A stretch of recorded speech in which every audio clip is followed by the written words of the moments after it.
Alors, dans ce numéro, on va essayer de trouver l'accélération de la masse de ce système.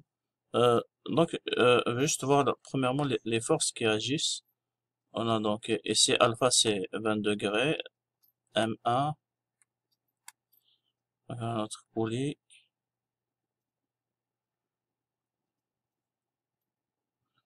Et ici on a M2.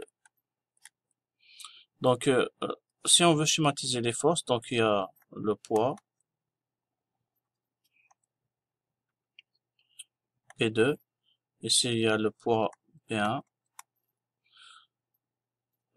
ici il y a la réaction du support. Alors, pour les forces de tension, elles vont s'éliminer parce qu'il y a une force de tension ici, T, qui sera la même que celle-là, et elles vont s'éliminer parce qu'une est positive, l'autre est négative. Donc, pour résoudre ce type de problème, euh, on doit, on doit d'abord placer notre repère. Donc, je place mon repère euh, X sera de cette façon. Je prends une orientation, disons que par exemple, l'orientation positive est comme ça. Ça change rien par rapport au résultat. C'est si tu trouves l'accélération négative, c'est-à-dire que ton système finalement il se déplace de l'autre côté. Donc ça c'est mes axes. Donc pardon, je vais mettre en vert l'axe Y.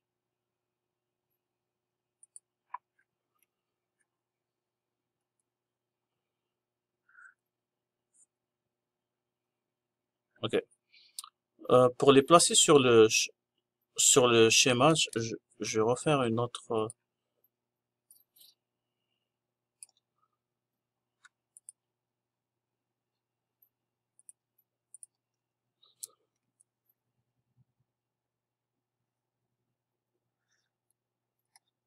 Donc ici j'ai M1,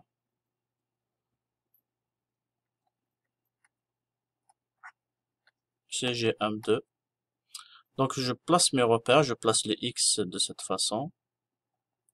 Ça c'est mon axe. Donc l'orientation positive est comme ça. Ça c'est mon X, donc il va être comme ça, comme ça. Donc ça c'est tout ça c'est mon axe X et mon Y il sera de cette façon.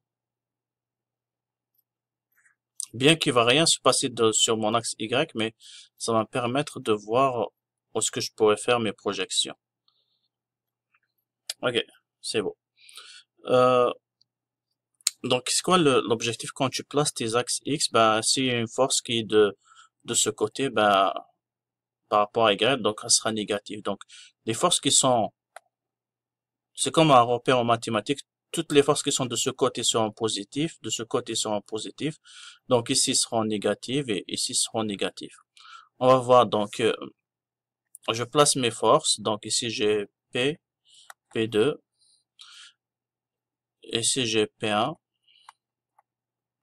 Alors sur l'axe des X, il n'y a que P2 et P1 qui vont jouer un rôle. Les autres sont toutes sur l'axe des Y. P1 donc, P2 elle est parfaitement alignée sur l'axe des X, donc je fais rien. Par contre P1, je dois chercher sa composante X. Sa composante X, elle doit être, donc c'est toute cette longueur là. Donc ça c'est P1X. Pour trouver P1X, je sais que l'angle alpha c'est celui-là. Je cherche cette longueur qui est la même que celle-là. Or si je cherche donc sinus de c'est 20 degrés ici alpha. Donc sinus 20 degrés, sinus 20 est égal donc P1 sur P1X. Finalement, P1X est égal, et là, à P1 fois sinus 20. C'est parfait. Donc, une fois que j'ai fait ça, ben, j'applique ma formule. Ma formule me dit que la somme des forces est égale à la masse fois l'accélération. Donc ici, la somme des forces, on va écrire la somme des forces est égale à la masse fois l'accélération. La somme des forces, il y en avait combien? Donc il y avait P2 plus P1 plus R1, la force de réaction du support ici sur M1. On va mettre ici R. est égal à la masse totale fois l'accélération. Maintenant, quand je fais la projection sur l'axe des X, il va rester quoi? En prenant en sorte que je prends mon orientation positive ici. Donc P1, est-ce qu'elle est orientée dans le bon sens? Oui, P2 est orienté dans le bon sens. Donc je vais mettre, je vais changer de couleur ici, je vais mettre, donc P2 est positive parce que elle est dans le bon sens. Par contre, donc sur l'axe des X, il n'y a rien. Je vous rappelle que les tensions de câble, ça s'élimine, ça sert à rien d'écrire plus T, moins T, ils vont s'éliminer.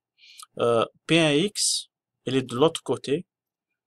Donc je vais mettre moins P1X est égal donc à la masse fois l'accélération. Or la masse c'est M1, c'est la masse totale parce que c'est M1 plus M2 fois l'accélération. P1X, c'est calculé, c'est P1 sinus 20 degrés. Donc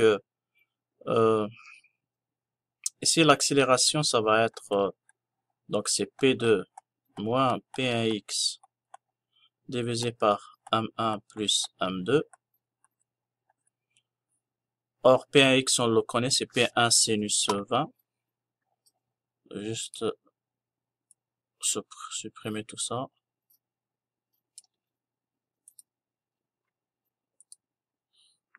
Donc, l'accélération, finalement, elle doit être P2, donc c'est M2 fois G moins M1. Donc, P1X, c'est P1, donc c'est M1 fois G fois sinus 20 degrés. Le tout divisé par M1 plus M2 qui est 500 plus 230. Donc l'accélération doit être égale, si mes calculs sont justes, ça va être dans les, on va trouver 578,6 divisé par 730 qui est égal à peu près 0,79 qui est égal à 0,8 à peu près mètres secondes de carré. Je rappelle juste ici, si on veut calculer sinus 20 degrés, ça donne dans les 0,34 quelque chose. Voilà. Ok.